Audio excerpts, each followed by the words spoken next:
Studio with Dr. Emer's office in West Hollywood. We are using Venus Versa IPL.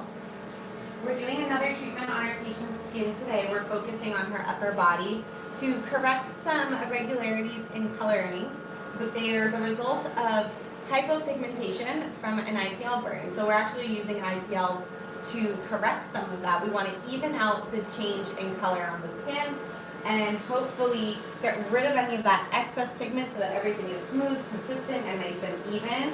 And we're coupling this treatment, not today, but in the past, with Cosmetic. And so we're using the pigment suppression of Cosmetic to prevent any more pigment from forming in the skin.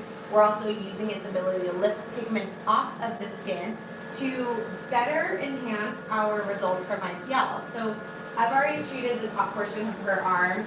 Her skin is very, very reactive, so this redness is totally normal for her, and it's variable.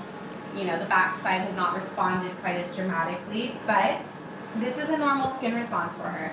Everybody's skin is different, everyone's downtime is a little bit different, and we were actually also discussing, I'm gonna get started, we were also discussing how the more that you do IPL treatments, the less of a strong response you're going to see because you've already lifted so much pigment. There's just not as much to show. So typically after IPL, you're looking for this darkening of the brown spots. It's almost a coffee ground appearance, which is how we identify it in the textbooks. And every time that you do a treatment, you're lifting more and more pigment off, and so you're not really getting such a dramatic effect. Does it also affect hair growth?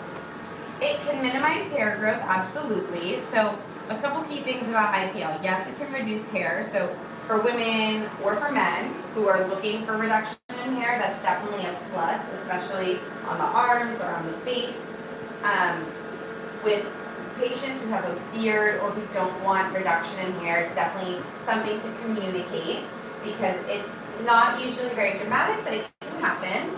The other thing is that IPL is only safe for the lighter skin types. So skin type 1 through 3, absolutely. You want to make sure that the person doesn't have any excess pigment on their skin, so no tan, no self-tanner. You want to ensure that IPL is focusing on the pigment itself. So the way that this laser works is it's a light therapy. It's actually a light-based therapy. And what it does is it finds and focuses the light on the darker pigment. So it's sparing the skin surface and only getting attracted to the darker pigment. So that's how IPL works. So it's great for someone who has sun damage or freckles that they want to lighten. And it's really good maintenance because it keeps your skin clean. It's like going through quarterly or every couple months and doing a nice sweep of the pigment that's forming on our skin. And in sunnier places or a city like LA, you're definitely getting a lot of sun exposure even when you don't realize it. So we've treated that whole area.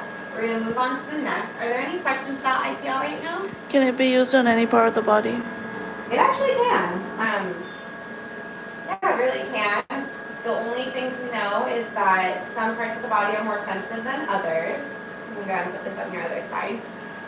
I'll get your hand.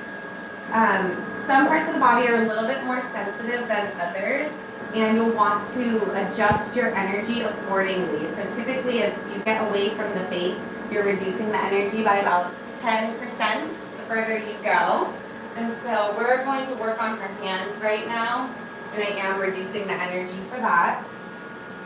But this is great because, you know, we want to keep our hands as well looking nice and youthful. And one of the things that tend to age us on our hands is the pigmentation that we get from the sun. And even if you think you're not getting sun exposure, you are getting it when you drive, when you're in the car, at the beach. And so I'm going to lower it a little bit more. On an area like the hand, which is bony, you're more sensitive. So you can always just decrease the energy level, and it's a lot more comfortable. So there we've had her whole hand covered. The other thing that's really nice in terms of anti-aging for the hand, because you're always looking at someone in the eyes, you're looking at people's faces when you're speaking to them, but then you're always working with your hands. If you're like me, you're talking with your hands. And one of the other things that really make your hands nice and youthful looking is volume. So you can actually, not that we need it yet, but we can always put filler in the hands and it really softens the overall appearance. So I'm done with this whole side of the arm. Is there anything that I can address? Any questions? Nope, those Cool. are all. I'm going to switch sides and I'll touch base with you guys.